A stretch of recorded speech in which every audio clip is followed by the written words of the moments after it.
روایات بیان کی جاتی ہے کہ اللہ تبارک و تعالی نے موت کے فرشتے حضرت سیدنا عزرائیل علیہ الصلوۃ والسلام سے پوچھا کہ میں نے جو تیری ڈیوٹی لگائی ہے، موت پر تمہیں مقرر کیا ہے، تو لوگوں کی روحیں قبض کرتا ہے، بچوں کی، مردوں کی، عورتوں کی، سب کی، کبھی کسی پر ترس بھی آیا ہے؟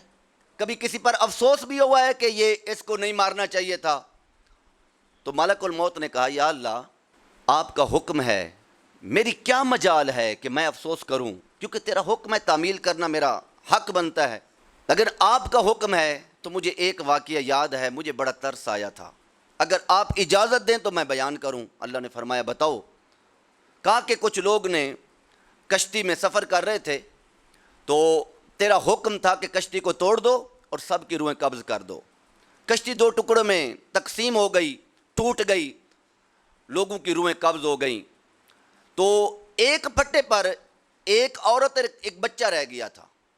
تو پھر تیرا حکم تھا کہ ماں کی جو روح ہے قبض کر لی جائے، میں نے وہ کر لی۔ بچہ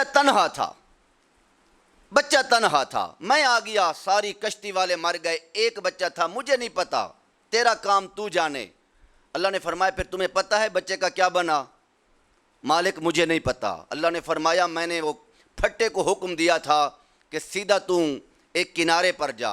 وہ کنارے پر پہنچا تو میں نے اس کے لیے پانی کا انتظام کیا، میں نے اس کے لیے پھلوں کا انتظام کیا، میں نے اس کے لیے پھولوں کا انتظام کیا، میں نے اسے پھلوں اور پھولوں کا ایک جھولا بنا کے دیا۔ وہ پلتا رہا اور پانی بھی پیتا تھا۔ میں نے ایک شیرنی کی ڈیوٹی لگائی، اسے دودھ پلاتی تھی۔ میں نے بجلی پر پابندی لگائی کہ یہاں چمکنا نہیں ہے۔ میں نے ہوا کے ذمے لگایا کہ یہاں سے تیزی سے نہ گزرنا۔ میں نے بارش اور بادلوں کو روکا کہ یہاں نہ برسنا۔ میں نے اس کی بڑی حفاظت کی۔ شیرنی دودھ بھی پلاتی تھی، اس کا جھولا بھی چلتا رہتا تھا، ہوا ٹھنڈی بھی آتی تھی، ہر چیز سے حفاظت تھی۔ مالک پھر کیا بنا؟ فرمایا پھر وہ نوجوان ہو گیا، اس کے پاس طاقت آ گئی، اس کے پاس شعور آ گیا، اس کے پاس علم آ گیا۔ یا اللہ اتنا تیرا انعام و اکرام اس بندے پر؟ فرمایا ہاں۔ یا اللہ پھر کیا بنا؟ اللہ نے فرمایا جب اس کو سب کچھ مل گیا نا، پھر اس نے خدائی دعویٰ کر دیا، خدا ہونے کا دعویٰ کیا، لوگوں کو کہا مجھے سجدہ کرو، سجدہ کرو، لوگ سجدہ کرنے لگ پڑے۔ اس نے میری برابری کی اور اسی نے میرے ابراہیم کو آگ ڈالا تھا۔ یا اللہ وہ کون تھا؟ فرمایا جس پر تجھے ترس آیا تھا، جس پر ترس آیا تھا۔ وارث شاہ مان نہ کر انہ وارثاں دا، رب بے وارثہ کر کے مار دائی۔ جس نے حضرت ابراہیم علیہ السلام کو آگ میں ڈلوایا تھا، لیکن اللہ تعالیٰ نے کیسی اس کی حفاظت کی، کیسی پرورش کی، لیکن بڑا ہوا تو تکبر والا نکلا، تکبر والا نکلا۔ ایک دن یہ بیٹھا ہوا تھا تو شیطان آ گیا، اس نے کہا تعریفونی، مجھے جانتے ہو؟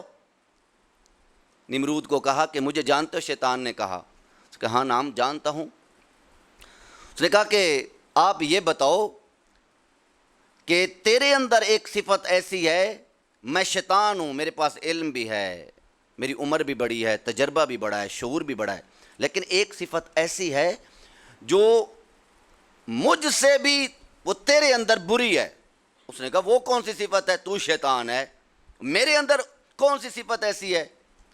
ماہیا، کون سی ہے بتا؟ تو شیطان نے کہا میں جتنا بھی برا ہوں نا، میں نے خدائی دعویٰ تو نہیں کیا۔ شیطان نے کہا میں نے خدائی دعویٰ تو نہیں کیا، تو نے تو خدائی دعویٰ کر دیا ہے۔ اس نے کہا صدقتا، تو ٹھیک کہتا ہے، لیکن انی اتوبو الیکا، میں ان قریب توبہ کر لوں گا۔ اس نے کہا میں توبہ کر لوں گا، لیکن شیطان تھا، شیطان کا کام ہوتا ہے مزید جو ہے آگ پر پھونکے دینا۔ تو شیطان نے کہا اگر تو نے توبہ کی پھر ہوگا کیا؟ جتنے لوگ تیرے پیچھے ہیں سارے بھاگ جائیں گے، سارے نکل جائیں گے، سجدہ کرنے والے کہیں گے یہ جھوٹا ہے۔ ایسا نہ کرنا، ابھی تیرا وقت ہے، ابھی تیرا وقت ہے، ایسا نہ کرنا۔ اس نے کہا چلو ٹھیک ہے۔ حکومت جاتی ہے، لوگ جاتے ہیں، تو اس نے خدائی دعویٰ بھی کیا۔ اللہ فرماتا انہ لا یحب المتکبرین، مجھے تکبر والے پسند نہیں ہیں، یہ میری عزت کی چادر ہے، مجھے بھاتا ہے۔ تم عاجزی کرو گے، اللہ تمہیں اپنے قریب کر لے گا۔